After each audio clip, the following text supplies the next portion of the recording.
Good evening, my fellow Americans. 10 days ago, in my report to the nation on Vietnam, I announced the decision to withdraw an additional 150,000 Americans from Vietnam over the next year. I said then that I was making that decision despite our concern over increased enemy activity in Laos, in Cambodia, and in South Vietnam. And at that time, I warned that if I concluded that increased enemy activity in any of these areas endangered the lives of Americans remaining in Vietnam, I would not hesitate to take strong and effective measures to deal with that situation. Despite that warning, North Vietnam has increased its military aggression in all these areas, and particularly in Cambodia.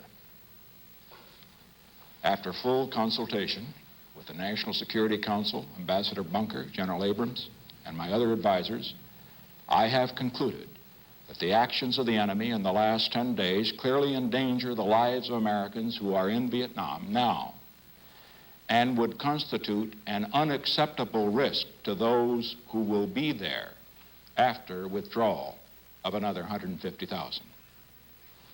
To protect our men who are in Vietnam and to guarantee the continued success of our withdrawal and Vietnamization programs, I have concluded that the time has come for action. Tonight, I shall describe the actions of the enemy, the actions I have ordered to deal with that situation, and the reasons for my decision. Cambodia, a small country of 7 million people, has been a neutral nation since the Geneva Agreement of 1954, an agreement, incidentally, which was signed by the government of North Vietnam. American policy since then has been to scrupulously respect the neutrality of the Cambodian people. We have maintained a skeleton diplomatic mission of fewer than 15 in Cambodia's capital, and that only since last August. For the previous 4 years, from 1965 to 1969, we did not have any diplomatic mission whatever in Cambodia. And for the past 5 years, we have provided no military assistance whatever and no economic assistance to Cambodia. North Vietnam, however, has not respected that neutrality. For the past 5 years, as indicated on this map that you see here, North Vietnam has occupied military sanctuaries all along the Cambodian frontier with South Vietnam. Some of these extend up to 20 miles into Cambodia. The sanctuaries are in red, and as you note, they are on both sides of the border.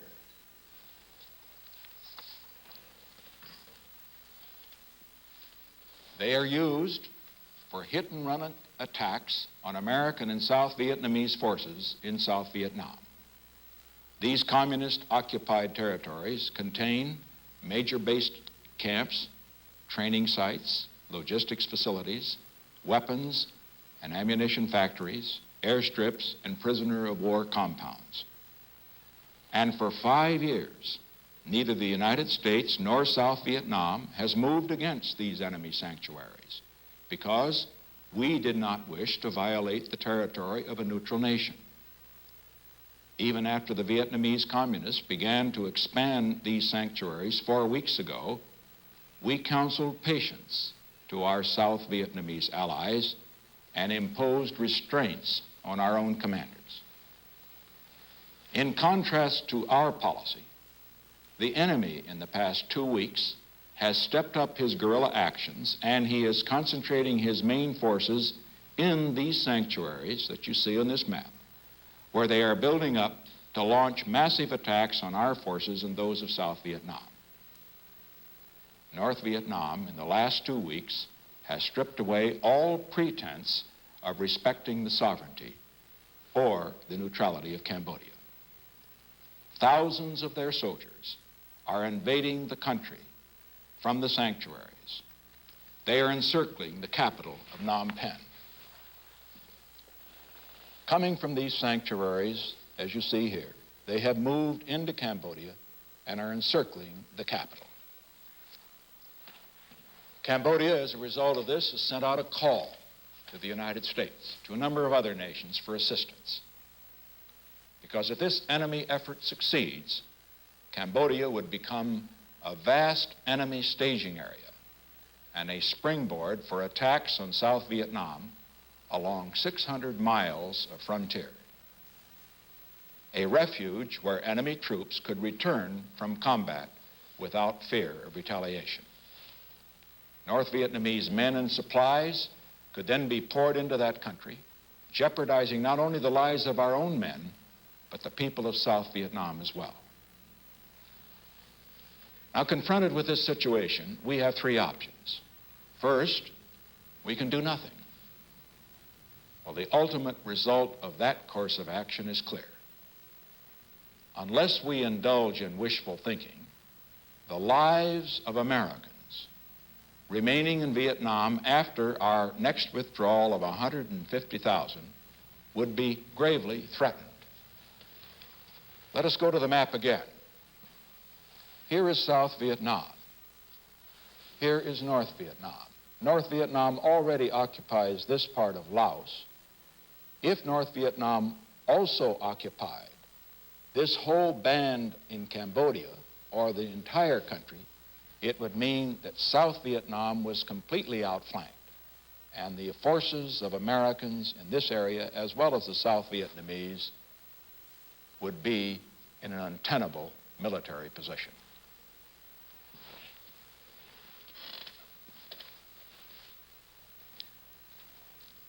Our second choice is to provide massive military assistance to Cambodia itself. Now, unfortunately, while we deeply sympathize with the plight of 7 million Cambodians whose country has been invaded, massive amounts of military assistance could not be rapidly and effectively utilized by the small Cambodian army against the immediate threat. With other nations, we shall do our best to provide the small arms and other equipment which the Cambodian army of 40,000 needs and can use for its defense.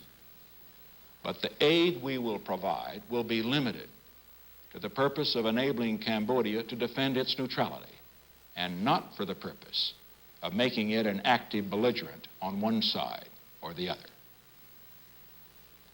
Our third choice is to go to the heart of the trouble. And that means cleaning out major North Vietnamese and Viet Cong occupied territories. These sanctuaries which serve as bases for attacks on both Cambodia and American and South Vietnamese forces in South Vietnam. Some of these, incidentally, are as close to Saigon as Baltimore is to Washington. This one, for example, is called the Parrot's Beak. It's only 33 miles from Saigon.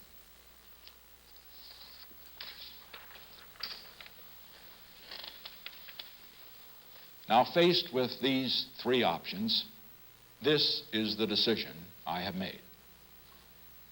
In cooperation with the armed forces of South Vietnam, attacks are being launched this week to clean out major enemy sanctuaries on the Cambodian-Vietnam border. A major responsibility for the ground operations is being assumed by South Vietnamese forces. For example, the attacks in several areas, including the Parrot's Beak that I referred to a moment ago, are exclusively South Vietnamese ground operations under South Vietnamese command, with the United States providing air and logistical support.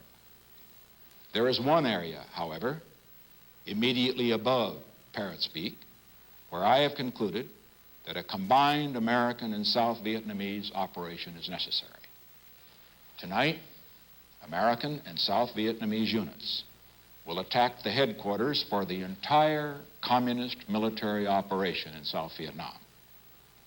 This key control center has been occupied by the North Vietnamese and Viet Cong for 5 years in blatant violation of Cambodia's neutrality. This is not an invasion of Cambodia. The areas in which these attacks will be launched are completely occupied and controlled by North Vietnamese forces. Our purpose is not to occupy the areas. Once enemy forces are driven out of these sanctuaries and once their military supplies are destroyed, we will withdraw. These actions are in no way directed to the security interests of any nation.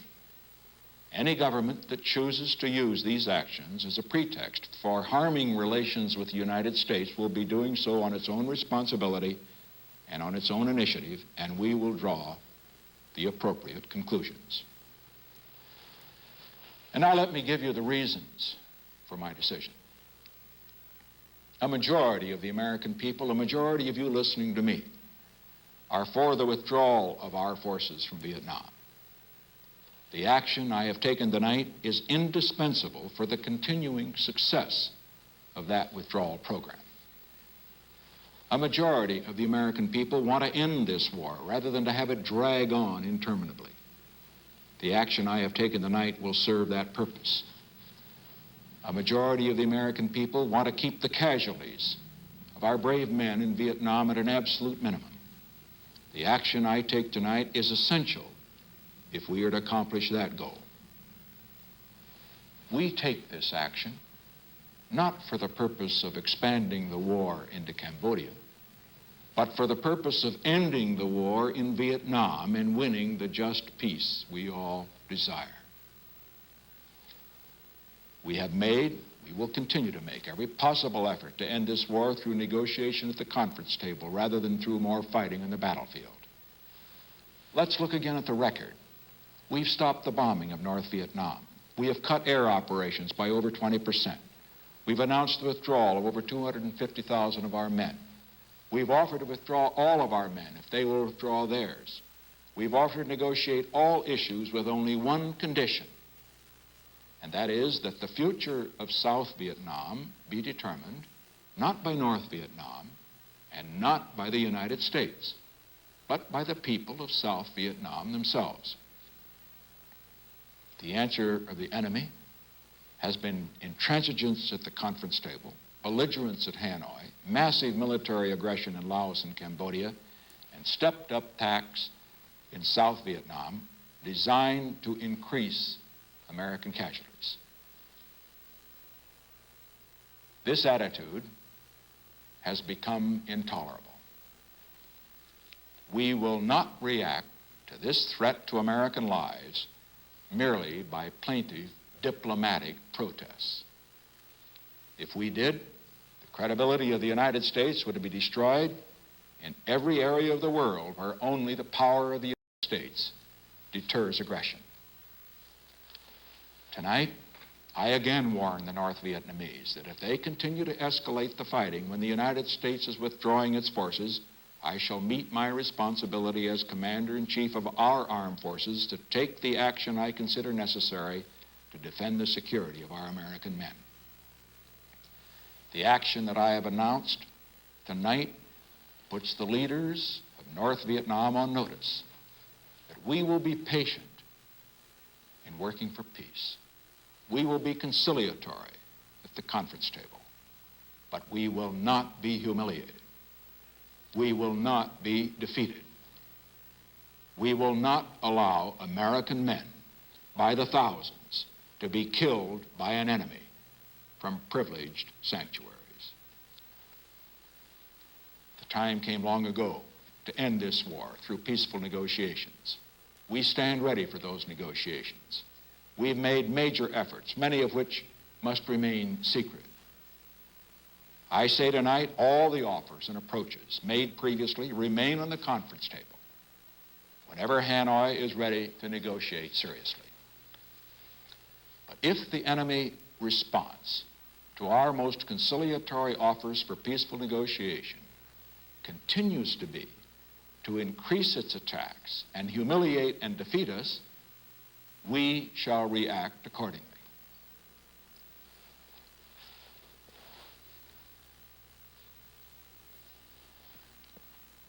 My fellow Americans, we live in an age of anarchy, both abroad and at home.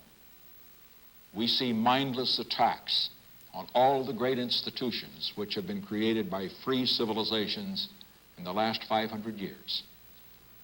Even here in the United States, great universities are being systematically destroyed. Small nations all over the world find themselves under attack from within and from without. If, when the chips are down, the world's most powerful nation, the United States of America, acts like a pitiful, helpless giant, the forces of totalitarianism and anarchy will threaten free nations and free institutions throughout the world. It is not our power, but our will and character that is being tested tonight. The question all Americans must ask and answer tonight is this: does the richest and strongest nation in the history of the world have the character to meet a direct challenge by a group which rejects every effort to win a just peace, ignores our warning, tramples on solemn agreements, violates the neutrality of an unarmed people, and uses our prisoners as hostages? If we fail to meet this challenge, all other nations will be on notice that despite its overwhelming power, the United States, when a real crisis comes, will be found wanting. During my campaign for the presidency, I pledged to bring Americans home from Vietnam. They are coming home. I promised to end this war. I shall keep that promise. I promised to win a just peace. I shall keep that promise. We shall avoid a wider war, but we are also determined to put an end to this war. In this room, Woodrow Wilson made the great decisions which led to victory in World War I. Franklin Roosevelt made the decisions which led to our victory in World War II. Dwight D. Eisenhower made decisions which ended the war in Korea and avoided war in the Middle East. John F. Kennedy, in his finest hour, made the great decision which removed Soviet nuclear missiles from Cuba and the Western Hemisphere.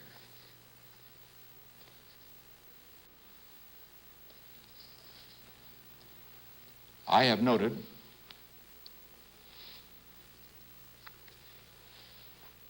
that there's been a great deal of discussion with regard to this decision that I've made. And I should point out that I do not contend that it is in the same magnitude as these decisions that I have just mentioned. But between those decisions and this decision, there is a difference that is very fundamental. In those decisions, the American people were not assailed by counsels of doubt and defeat from some of the most widely known opinion leaders of the nation. I have noted, for example, that a Republican senator has said that this action I have taken means that my party has lost all chance of winning the November elections. And others are saying today that this move against enemy sanctuaries will make me a one-term president. No one is more aware than I am of the political consequences of the action I've taken.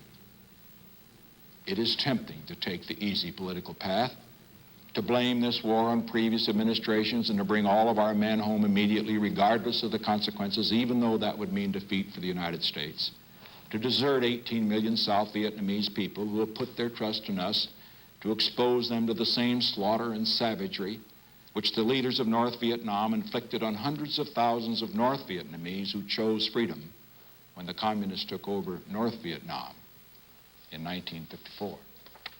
To get peace at any price now, even though I know that a peace of humiliation for the United States would lead to a bigger war or surrender later. I have rejected all political considerations in making this decision. Whether my party gains in November is nothing compared to the lives of 400,000 brave Americans fighting for our country and for the cause of peace and freedom in Vietnam. Whether I may be a one-term president is insignificant compared to whether, by our failure to act in this crisis, the United States proves itself to be unworthy to lead the forces of freedom in this critical period in world history. I would rather be a one-term president and do what I believed was right than to be a two-term president at the cost of seeing America become a second-rate power and to see this nation accept the first defeat in its proud 190-year history. I realize that in this war there are honest and deep differences in this country about whether we should have become involved, that there are differences to how the war should have been conducted. But the decision I announced tonight transcends those differences, for the lives of American men are involved.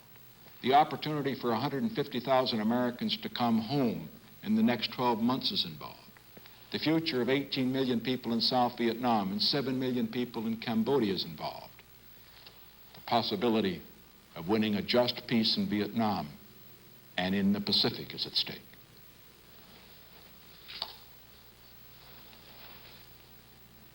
It is customary to conclude a speech from the White House by asking support for the President of the United States. Tonight, I depart from that precedent. What I ask is far more important. I ask for your support for our brave men fighting tonight halfway around the world, not for territory, not for glory, but so that their younger brothers and their sons and your sons can have a chance to grow up in a world of peace and freedom and justice. Thank you and good night.